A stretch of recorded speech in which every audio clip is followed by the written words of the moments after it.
Welcome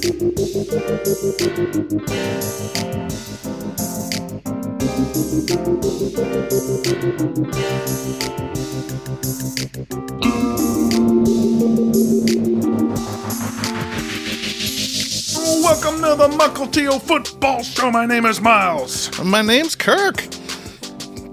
Coming at you on a Friday. Coming at you on a Friday because I was at the football game, Thursday Night Football, where the 49ers defeated the Seattle Seahawks 36-24. Handily. Although it felt like we were going to come back just because that's how the Niners have been blowing games. We flirted with relevance in that game. Like, we brought it down to 6 a couple times. Yeah. Got lucky on a muffed punt call. Oh, that was lucky. Yeah, I got to see that on a replay. You were live, so... I was live. Did they show a replay in the stadium eventually? No replay in the stadium at all. Wow. Until way after. And I, watching it live, assumed that we had muffed that punt and the 49ers had the ball. Yeah. Because of the reactions of the teams. Yeah. The Seahawks heads hung down, 49ers pumped, and just you could see it. You could see that after they made the call that the 49ers guy was blocked in the back. Yeah. So I just assumed that meant the 49ers were getting the ball. And then they said the Seahawks got the ball, and I was absolutely baffled. And there was no replay, no explanation. Yeah. Just barely missed his foot, but on the bounce up, you can see it hit his pointer finger. Yep. And it just bends. I don't know how they didn't reverse it. Because weird. They went straight to commercial on the thing, too, so you didn't get a good replay until after they made the call. But lucky for us, but we still lost. Yeah, we still lost. It's funny that I just, from so far away, knew that as well. Yeah. without the benefit of seeing that finger. Just the reactions. It hit his finger. Dude, there are so many people in the crowd, and this is, I'm sure, not specific to Seahawks, but who think that there was no holding on that play. It's like, dude, we cannot see that. It's like the guy at the 300 level of baseball game. That was a strike. That guy has no idea. Yeah. It's like, come on, up. I know, I love that. Oh, yeah. I will say about this game, one of my favorite uniform matchups that I've ever seen in a football game, because it was the 90s Seahawks, and the 49ers had their 90s, or at least their 94. Yeah. I think a 94 specific, the white jerseys there. Yeah. They should do more of that. More of time relevant matchups. Oh, yeah. You know? Like when the Broncos go into their 80s gear, the Giants should go into their 80s gear. Yeah. Or like when the Packers go into their 1920s gear, why are the Bears in their current gear? Why not also do 1920s? Yeah. I don't know. Just make it fun just for both teams do it. Just do it. Yeah. It's fun. It's all just a goof. I like it. Just anybody at Pittsburgh and those ugly bumblebee ones. Yeah. those are the worst ones. I almost think of those as like 2010s jerseys now, because so many Antonio Brown, Le'Veon Bell touchdowns in the bumblebee outfits. It's like, who made that? Yeah, so it was a good uniform matchup. Too many 49ers fans there. Like, if I can just, dip my quill in ink and paint the canvas, the scene for you. Too much red. Yeah. And it always is. I mean, I remember even in 2013 going to games against the 49ers, and there were always a lot of California people up here. Yeah. Or people who aren't from California, just front runners. I mean, it's one of their closest away games. Yeah. And then, the Seahawks sucked in the 90s, so there's a lot of Niners fans up here in Washington. Yeah, and like even in the jerseys, like if you're wearing a Montana jersey or a Young jersey or a Rice jersey, I was right there with you. Because they were in the NFC. We didn't, we didn't care. It was acceptable to the 49ers were second team. But then there's like the rest of the 49ers fans wearing a Kaepernick or, a McCaffrey or a Purdy or a Garoppolo, and I don't like them. Yeah. It's just weird. Like I'm picking between 49. Like, you're okay. Yeah. If you're full nostalgia 90s, I'm cool with you. Yeah. If you got a Ricky Waters jersey, I'm game. Heck yeah. High five, dude. But Garoppolo, God, jeez. Way too many 49ers fans. There was like on the 200 level, there's like a DJ. They have a DJs like throughout the thing. It's just whatever. He was full gear Seahawks gear, like face paint even Seahawks. Nice. But nobody in front of him was a Seahawks fan. It was pure red. And he just, California, and he just The guy plays to his audience, baby. Oh, yeah. And they're all dancing. He's dancing with them. He's in full Seahawks gear. Man. What a traitor. God. So funny. But, the whole night, the cheer squad did dance to MC Hammer. They had a Ken Griffey Jr. thing up on the screen. They had a Nirvana thing. Okay. Microsoft 95 thing. Like, they went old. Yeah, it went old. Yeah. They went all in on the 90s. Yeah. From the tone of the retro night, and this, I was at the Browns game too, the last year. Okay. The first time they went retro. Yeah. No one remembers the 90s Seahawks. No one's across the whole stadium. No one's talking about Joey Galloway or Sean Springs or Rick Meyer or even Warren Moon. No one. I feel like most people don't even remember. Like, it didn't start till they got Holmgren and Sean Alexander and Hasselbeck. I honestly think this is almost like we have mixed our teams, and we're kind of like thinking about the Kingdom and the Mariners 90s more than we are about the Seahawks 90s with this the tone of it. Yeah. It's a memory we washed away. We don't want to, that's PTSD written all over it. The 90s Seahawks were bad. Hey, 99 was okay. We started 6-2. So we got 1 year of the whole 90s. Oh, hey, I remember, I loved 1999. It was one of my favorite times. That's like, even then, the residue of 83 was still there. You finally saw like our mom and grandma and all the fans, Bill the Beer Man, voice hoarse like that. You could see them kind of like, finally, we're back to this magic of 83. That like resonated through my childhood. Yeah. We weren't even born in 83. I know, right? But then just those were the memories. The 80s were the memories. Largent, Zorn, Dave Craig, that was kind of the people. Yeah, so our one taste of it was 99. Yeah. Did you ever go to a Kingdom Seahawks game? Yeah, I think I went to a couple. Yeah, we took the bus. I remember down. taking the bus down, learning how to gamble, because we do the number thing. You get 2 and 6, and if the quarter ended at a 2 and a 6, you won the pool or whatever. Pool. Yeah. So we're rooting for like a safety and a field goal with like a minute left in the game. When's the last time you were at a Seahawks game? I haven't been since I went with Mom for Patrick Mahomes Chiefs game. Yeah. We won, but it was a great game, but I haven't been since.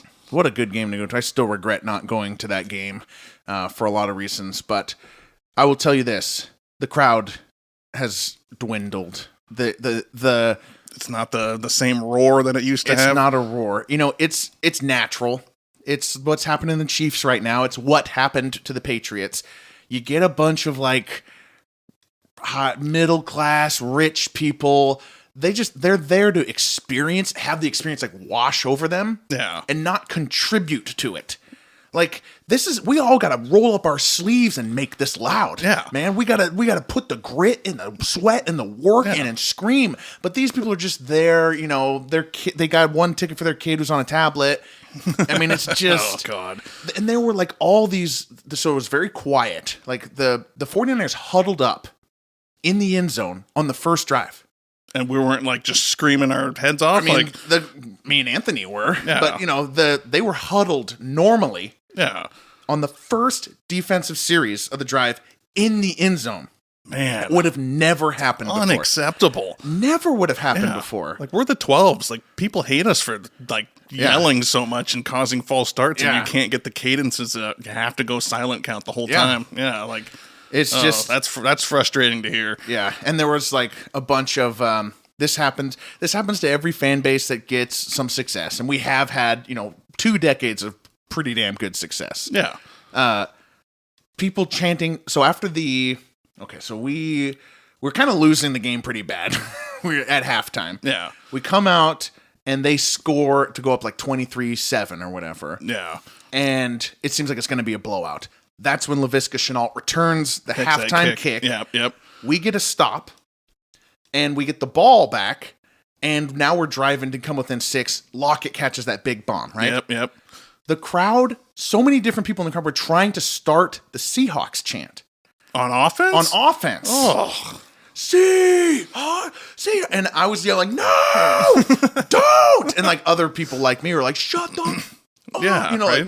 But it like 4 different sections, like Seahawks. And like the players are going down, down, down. Yeah. That's what we used to make fun of the 49ers for. It's that their crowd is so stupid. Yeah, now we're stupid. So yeah, I don't want this to come off like old guy stuff, but I was very disappointed. You know, I have been to a game.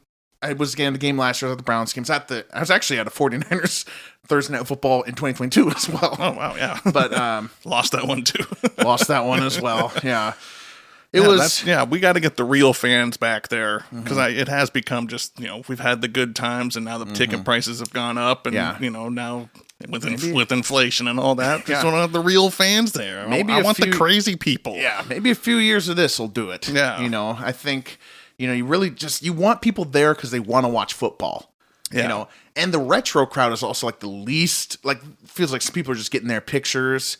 One of the biggest, cheers of the night came when it was so we went down 29-17 and we got the ball back and we're losing now. Yeah. And the stadium speaker played "Cut my life into pieces. This is my last resort." So I was like, that was a good one. Yeah, right. That's the sound guy doing his work. Sound guy knows what it is. But I know where this season's going. 3-0 might have been a fluke. Honestly, yeah. It just, 49ers, they were banged up, not even at full throttle. I never expected to win this game, but I wasn't even inspired by the way we lost. Yeah. I mean, how are you feeling? We're 3-3. What are you feeling at? Yeah, I mean, I'm not sure what to make of this team, really. I mean, we played some easy cupcake games early. Yeah. McDonald still hasn't yet to beat an NFC team. Our 3 wins are against AFC teams, so that's going to hurt us on weird. Any tiebreaker going into playoffs. Oh, yeah, but yeah. Playoffs? We're talking about playoffs? Yeah, we need to beat a real quarterback. Yeah. I mean, we haven't. Defense looks banged up. We just look off. Purdy picked us to pieces. Yeah. And then Geno he's so streaky. The interception to Metcalf at the end, we got the ball back. We're down 6. We drive down, score a touchdown there. I imagine the place is going to go nuts. Oh, yeah. We're ready. That was one of those moments. One of those flirting with comeback moments. Underthrows a guy he's just on a cross route or just, running an in. Yeah. And DK goes up and he throws it short. I mean, it was a terrible pass. I was like, oh my God. Terrible read, too. There's a guy over top of him, too. Yeah. I remember talking about that from my angle. Yeah. It was bad. It looked bad on TV. I'm sure it looked bad live. And then, of course, they punch it in and we're toast. But, yeah, I mean, just defensive-wise, we're not there yet. Defensive line's banged up, which I think McDonald needs to get the team to look like what he wants it to look like. Yeah, he needs that, kind of free up the linebacker type of beef up front. Yeah. I mean, that's really the success he had last year. But, yeah, we just don't have the pieces we want. Geno's far too streaky for me. I mean, he might be on his last year here. Yeah. So, I mean, I like Geno. He's exceeded expectations for me, but he's not a Super Bowl winning quarterback. No. That's where I'm at with him. Unless he has an elite defense. Yeah. So please don't go 8 and 9 again. And we just got the 15th pick of the draft and just crap. We're not going to get a quarterback. We're not going to get any good defensive superstar. This sounds like classic 90s Seahawks written all over it. I think that is what's going to happen. Probably, yeah. I mean, we could collapse. We got Falcons and Bills next, then Rams, then a bye week, then 49ers. So, I mean, we could collapse and get one of those early picks, but yeah. I'm rooting for quarterback at this point. And I'm sorry I like Geno, but I just don't like him enough to hope our future goes this way. It was nice to give Geno this chapter in his career, but it feels more like a John Kitna, Warren Moon sort of cameo than a franchise quarterback. Yeah. All right. Well, let's talk about a little bit of week 6 as we go in here. All right. Mukilteo Football Show. This show is football, everything, history, legacy, ups and downs of a season. We have shows Monday, Sunday, Thursday after the primetime games. Follow us on Spotify, YouTube, Apple, wherever you get your podcasts. All right. Not a great slate of games here in week 6. Yeah. We're just kind of missing a few teams. Both our undefeated teams are on byes, which is gotta be a first. That is really interesting. Vikings and Chiefs. Both on a bye. Just ridiculous to me.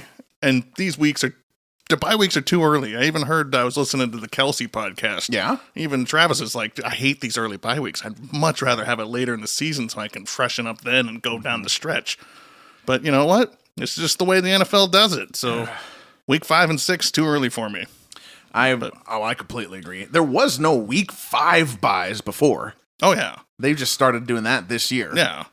I mean, I've seen some pretty early in the ones, 17 games. Yeah. In the 17 game era, we used to have week 5 without. Yeah. Now we're even back to that. Yeah, we had some weird ones back when there were only 31 teams before the Texans came in. So there was some weird bye week seasons there. But, yeah, that was dark scheduling. A lot of mediocre matchups this week. Yeah, just like I don't really want anybody to win those games, but somebody's going to. So like Broncos Chargers. I'm like, oh. Somebody's going to win that, and people are going to overrate them. Yeah. Oh, yeah. Yeah.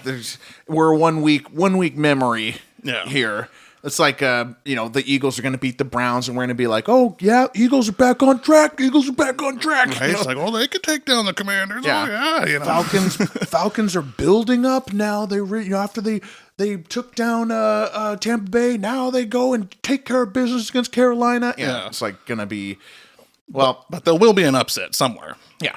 Every week there's an upset. And that'll be fun. That's the fun of it. Yeah. But we picked out a couple good ones here. Commanders, Ravens, Lions, Cowboys, Bills, Jets. Let's start with Commanders, Ravens. Yeah, we have not got to talk Commanders much. We haven't. And I think the first thing we have to talk about is where are you at on Jaden Daniels? I am very impressed. Okay. I mean, it's partly who he really played, because he's played some awful defenses, but he's also done what you're supposed to do against awful defenses. His completion percentage has been a huge thing everybody's talking about. Yep. Which I'm happy with. I expect that to regress a little bit more to the mean as he plays some better teams here. But what surprises me the most is his ability to work the pocket. Yeah. He's been good in there. Like, free runners come at him and he jukes them out. He's been able to scramble out for 20-yard gains. He's not forcing it like a Justin Fields did. He's still staying within the play. And then when things break down, then he goes and makes those decisions. Yeah. And I like it. I like what he's doing. I like the team camaraderie. They've got the momentum going with them. Yep. I am worried about the future because it's a long season. Yeah. How well does he respond to losses? They lost week 1 to Tampa. Yeah. What, they're 4-1 here? Yeah. So I mean, but I am impressed with Jaden Daniels. I think we underestimated him out of the draft, me and you. Yeah. He's up there with Caleb in my opinion. He's doing just fine. I feel definitely like I'm willing to take back a lot of what I said in the draft already. I was told he was a run-first quarterback. Yeah. And he kind of was at LSU. But, maybe that's just what they were asking of him. Who knows? Or maybe somebody really got through to him. But he said he makes good decisions. He also makes quick decisions. Yeah. And this is something that I'm already to the point on Jaden Daniels where I'm like, okay, he could be good. He's definitely an NFL QB and he's going to get his real shot. I've never gotten there on Justin Fields. It's funny that you mentioned Fields. Yeah. We never got there on Mac Jones. We're not there on any of the other rookies, maybe Caleb, but never got there on Anthony Richardson, certainly Bryce Young. I am already ready to say, okay, Jaden Daniels, you've reached the threshold where you're an NFL QB and let's see what you can do. Yeah. At the floor is you're an average quarterback who can make it for a while. You're going to be a starter for a while in this league. Quick decisions. Yeah. And when he takes shots. Like a lot of rookie quarterbacks, if they take shots, it's into triple coverage or it's just this absolutely designed play. He's been hucking it. He's like, I got McLaurin 1-on-1 deep. Yeah. Let's go for it. I got nothing to lose. And he's doing these things in wins. Yeah. So this isn't garbage time padding of stats. His stats aren't great, like 1,200 passing yards, 4 touchdowns. He also has a lot of rushing yards and 4 rushing touchdowns. Yeah. He runs well. He runs smart. He's sliding. That was one of the big takes on him from college was that he took too many hits. Yeah. Ain't taking hits right now. Yeah, he's being smart about it. He's very. Okay. I'm very impressed with him. The offensive line is holding up. They're running the ball well. That 3-headed monster right now. Robinson, McNichols, Eckler's going to do his part. Yeah. Any 3 of those guys can just fit in and do their role. So yeah. So I think we kind of sound the same. I'm also worried about the future. I talked to the team preview about the Kingsbury crumble. Oh yeah. Cliff Kingsbury always starts hot, can't adjust, and by winter, his offenses are stagnant and suck. That may happen again. It could happen. It may happen again. Yeah. Hey, we're only on, October 11th here. Yeah. People comparing Jaden Daniels to Lamar Jackson, though, is kind of getting this game some hype. Yeah. And that seems... Going a little far. Like, you can compare them, but don't conflate them. Like, don't equate them. Like Lamar Jackson's a 2-time MVP. Have some respect here. Right? Like, he's won playoff games. Like he's got paid. He's he's the leader of that team. And Lamar's been playing. I mean, Lamar looks great. Derrick Henry at 30 looks fantastic. Yeah, we used to hate this guy, and he is. We did. He's over 10,000 yards rushing now. He got his 100th touchdown. Mm-hmm. I mean, congratulations, Derrick Henry. Yeah. I mean, that's awesome. But yeah, he looks good. Lamar is just working the system. Whoever's open's open. And that play last week was just, oh man, the stiff arm of Hubbard. Oh, when Lamar Jackson fumbled right, almost got sacked twice, and then finds Likely at the highest point in the back of the end zone. Oh, that was just man, pure no, we're still going to be competing in this game. Yeah, pure sheer will. Just like, damn you, Lamar. And he had a couple of those plays to end the Cowboys comeback too, where he's like, no, I'm just running it up the middle, like no quarterback ever should. Yeah, or could. But he's like, okay, I'll take it. God, I'm the man of the team. Yeah. Now, in this game, Lamar Jackson's facing the Commanders defense while Jaden Daniels faced the Ravens defense. That's not a fair fight either. Yeah. This is why this game, Ravens are favored by 6.5 here. So we're kind of talking fun, This game is very telling of where we put the Commanders. Yeah. Because we gave them, they're like, oh, Commanders are fantastic. They have a chance to win the East because they beat the Bengals on Monday night in the way they did. Yep. Ravens' defense is a lot better. Commanders' defense still got a lot of holes. So I'm worried about that. This is a testing game. This is going to put the radar if I'm like, can they actually win this division? Can they compete with the Eagles and the Cowboys? Yeah. Or are they just going to maybe sneak into a wild card game and just good season, Jaden Daniels, you made the playoffs, maybe like that. But there's a chance for superstardom, and I think this game will tell us the most information that we could get. That'd be the most fun outcome. Because these cities are so close together too. Baltimore and Washington D.C. they're like 30 miles apart. Right. Like you forget about that. And these franchises have never really been rivals in the NFL. Oh yeah. The Washington team has been horrible the entire existence of the Ravens. 2 decades. And then even back way older, like when it was Baltimore Colts, Washington sucked them. Yeah. And then the 2 decades where Washington was good, the 80s and 90s. Joe Gibbs. Yeah, Joe Gibbs. Baltimore was nothing. So we've never had these. This should be like Yankees Mets. This should be, or this should be like when the Steelers play the Eagles. Yeah, exactly. Like the Battle of Pennsylvania. Yeah, so we could, and with Lamar and Jaden Daniels, this could be, we could get a little cross-conference rivalry going here. This could heat up. I like it. Yeah, this is my most excited game to watch. Yeah. Just because I'm not sure what to make of the Commanders. I'm rooting for the Commanders, but I'll take the Ravens to cover 6.5. Commanders defense. Yeah. We didn't talk about them because they suck. They're pretty bad. They may be the worst defense in the league. And Lamar and Derrick Henry looking pretty good. They might run over this team. Yeah, I'll take Ravens to cover. What about you? I haven't picked the Ravens in a game yet, and I'm not gonna. For some reason, I never picked the Ravens, so okay. I'm going Commanders. I want to believe that Jaden Daniels is awesome. I want to hear this NFL draft hype for next year when just take the second quarterback on the board because the number one never makes it. Stroud and then Daniels. Right? I want that little narrative going. So, and I'm rooting for the Commanders. I want Dan Quinn to be good, former Seahawk. Okay. Yeah, I'm kind of rooting for the Commanders to win this division. All right. That's where I'm at. All right. Lions traveling to Dallas. Lions are 3-1. Dallas Cowboys are 3-2. The Lions are favored by 3 on the road here. A 52-point over-under, the highest of the week, second highest of the year. Rams-Lions was in week 1 was 52.5. Yeah. So people expecting a Goff, Dak shootout. Yeah, kind of makes sense.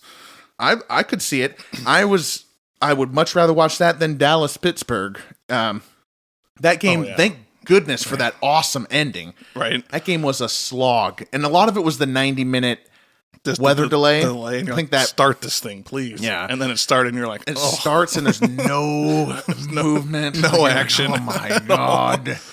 If there's anyone out there who was watching football when Aaron Rodgers threw a pick six to Van Ginkel at 6:30 a.m. Pacific time, and was also watching or still watching football when Dak Prescott threw a 4th and goal to Tolbert to beat the Steelers at like 10:30 p.m. Yeah. I tip my hat to you. Right. It's like somebody who's like super drunk, like in Idaho or whole something. day. Just 24 pack. Like, Tolbert's hurt. I need him. He's on my fantasy team.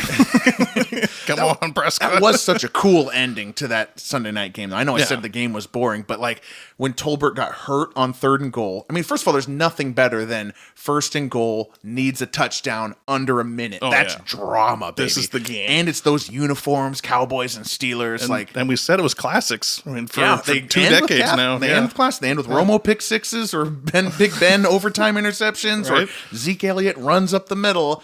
And this, like Tolbert, so 2nd and goal, now we're just reviewing Sunday Night Football, but 2nd and goal, the fumble. Dak tries to hand it off and they fumble it. Yeah. And I had talked about in the Bengals game that when the ball is like visible to the crowd, there's just a sound the crowd makes that is something different. Like not just a fumble in a pile, but the ball's like out. Yeah. And everyone's had enough time to realize it and see it. There's just like, there's like that sweet like half second to a full second of just like, oh my God. It's like chaos. Yeah, I love those moments. And then 3rd and goal, Dak hesitates, gets it to Tolbert, who then, to quote Tyler Smith, sprained his nuts. Tyler Smith, tackle on the Cowboys. I know, what a way to put it.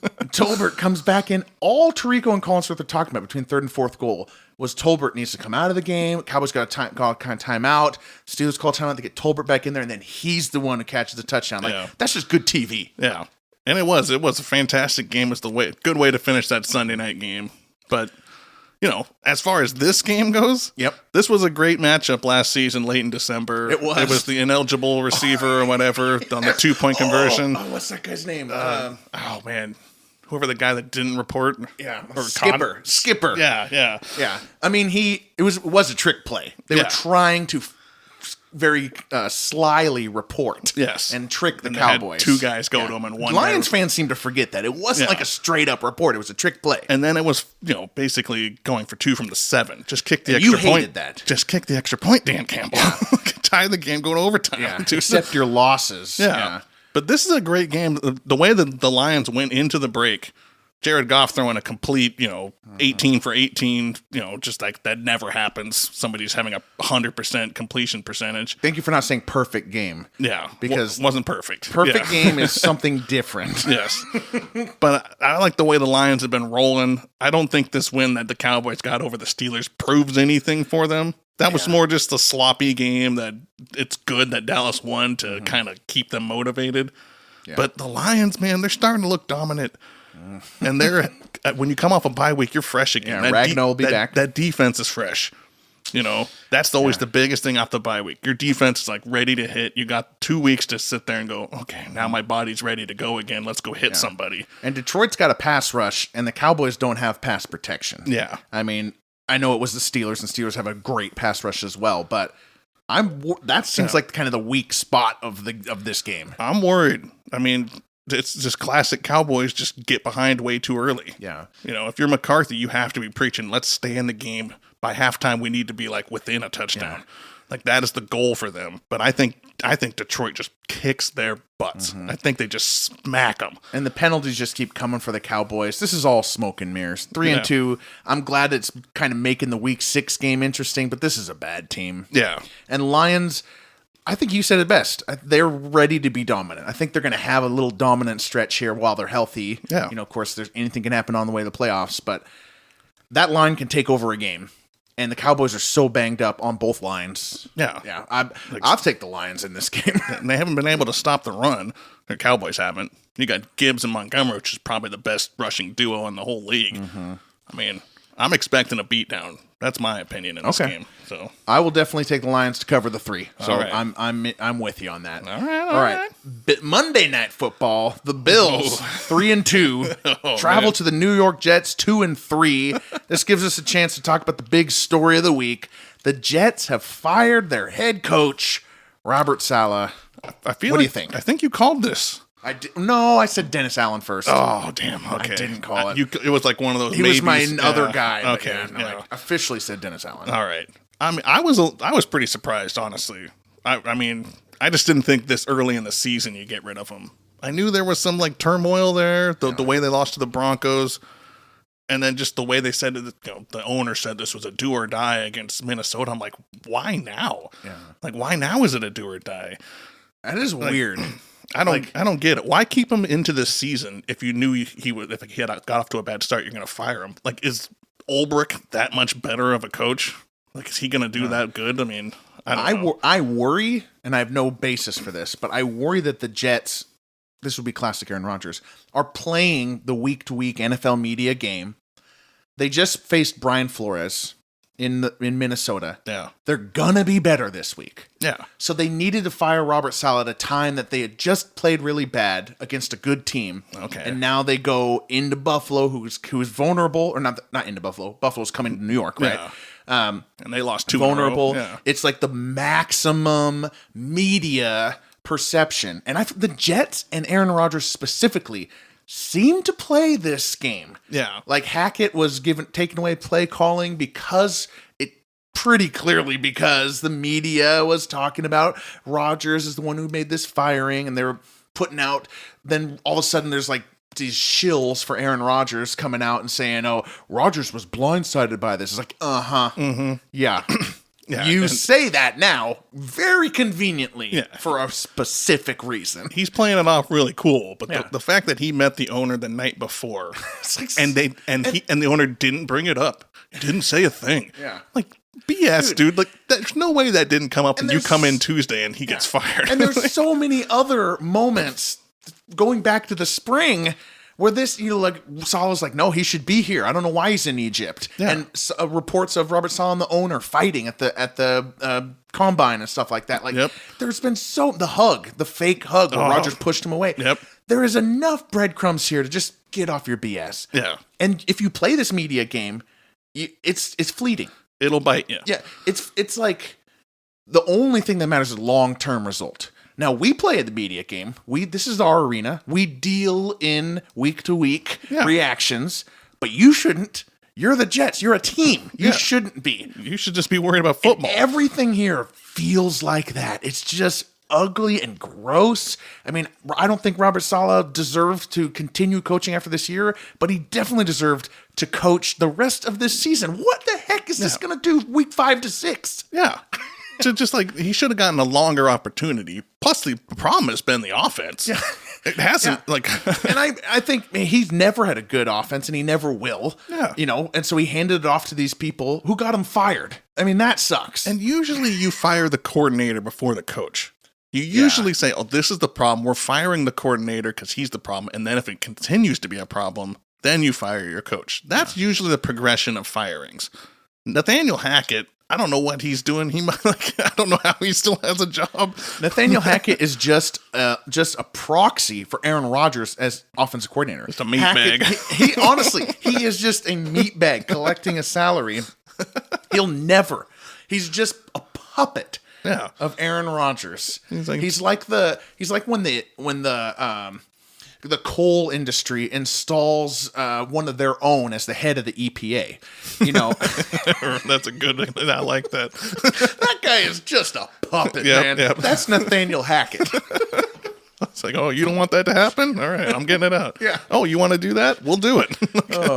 Oh yeah. I was wondering where you would fall on this. I just didn't think he'd get fired this early. I was shocked that it was this early in the season. You're only 2-3. You're not that bad. So and before the Bills game on Monday night, that's just bad timing, in my opinion. So normally, a coach gets fired, and I pick that team to win next week. The next week, Now, does that? But I don't know. Does that count here? Because this was such a weird firing. Like, is the locker room truly behind all this? Like, usually you fire them and the locker room is fired up that we were finally listened to. They want to go out and show that it wasn't them, it was the coach. I don't know. Is that going to be here on Monday night? I think that's what they think because they're trying to play the narrative game. Yeah, like the owner and Aaron Rodgers. There's not the true emotion behind it. Yeah. It's kind of false. It's this false Yeah, it's like they're trying to. It's they're like faking the feeling. Yeah. That's my vibe too. And of course, we could be completely wrong. I know, but they just come out and smack them. You know, yeah. I don't know. I'm just like, and why Ulbrich? I still don't get why they. I don't know a thing about Ulbrich because he absolutely has no. Yeah. Looking at what they've reported as his background, it doesn't look very successful. Yeah, former player, I think linebacker. So I never like that. Not again, another Antonio Pierce on our hands. Yeah. I never like that. Yeah, so I'm worried about it. But on the other side, you got the Bills. They're struggling. McDermott's seat's got to get a little. The burner's on a little bit. Josh Allen, man, just 9 for 30 last week. Like, that's pathetic. And he's back to making those bad decisions. Yeah. His probably worst team to face is the Jets. Yeah. Like even over the course of his good years, he's just, I don't know. It would be perfect if Josh Allen came out and thumped the Jets here. Oh, I would love that. That's what I'm rooting for, but he hasn't done that. And you can tell they miss, what's his name? Shakir. Yeah. He's clearly the guy they were hoping for to be the wide receiver one this year because everybody else, he hit the guy in the back of the head. Coleman or whatever. It's like, dude, how did you not know this is a read option to even try to look? He hit him in the back of the head. So I don't have much faith in the receiving core right now. Yeah. And it's been James Cook. Maybe Allen's got to start running the ball more, but he looked like he might have had some maybe concussion problems last week, so I'm a little concerned with that. Mm-hmm. And then McDermott. Shakir not looking like he's going to play. Yeah, if the game's close, I trust Ulbrich over McDermott. I mean, McDermott, man. The passing at the end? How many close games can you blow? You're on the 3-yard line with 30 seconds left, and you throw 3 straight deep passes and punt it to the 40-yard line. I mean, you knew they were going to lose the second they threw the ball too much. That was the second worst coaching decision of the week. But they had to get some first down because the Texans had 3 timeouts. Make them burn them. At least run the ball a little bit so your punt goes past midfield. Yeah. I mean, just give yourself some space. Run it at least one time. It was the level of passes too. They were so low percentage plays. Just deep 20, 25-yard passes to the sidelines. They were not good formations. Yeah. Doesn't look like Shakir's in there. I think this is going to be kind of a low-scoring game. This game's weird because this is basically for the AFC East. I don't think Tua's coming back and leading the Dolphins anywhere because it's almost wintertime. Yeah. And Tua's toast, even if he comes back from the concussions. And Patriots finally playing Drake May, but that ain't going anywhere. Yep. So this game is big. Yeah, this is for the driver's seat for the AFC East at least. Yeah. Gosh, I'm trying to make my pick, but I almost never pick against the team that has just fired their coach, but I think I'm going to do it here. I think because the vibe is wrong for me. Yeah. And I also feel like the Bills, they have some week 1 last year revenge on their mind. I feel like they got to be still pissed about losing that week 1 game last year. Oh, yeah. In New York. They got to come in here and thump and put their dominance down on the Jets. They haven't properly put their dominance down on the Jets head to head. They have across the standings, I know that, but head to head, the Bills need to make a statement here. They still got the better roster across the board. Yeah. I mean, obviously the Jets defense has a lot of great players, though they're pretty banged up. Yeah. I'm picking Bills. Oh man, because I'm kind of with you. That coach comes, even Jeff Saturday won his first game. And Jeff Saturday, forgot about that. Come on, it usually works out, but I'm with you. I think this is false. I think the Bills are a good team. They lost to the Ravens and the Texans. Yeah. They lost to 2 very good teams in the AFC. That's a good point too. Let's not just throw that away. The Jets are losing to the Broncos for crying out loud. Oh. So, I still like Josh Allen. I'm giving him a week. Okay. If he plays poorly in this game, I might have to change my mind and, might have to really be on McDermott's ass here. Well, Josh Allen at 3-3 is exactly where he wants to be. He will go from there. Remember last year? I think they do like being underdogs. They don't like being the hyped guys. All right. Yeah. So week 6 up ahead. We'll be back for week 7. My name's Miles. I'm Kirk. A good night.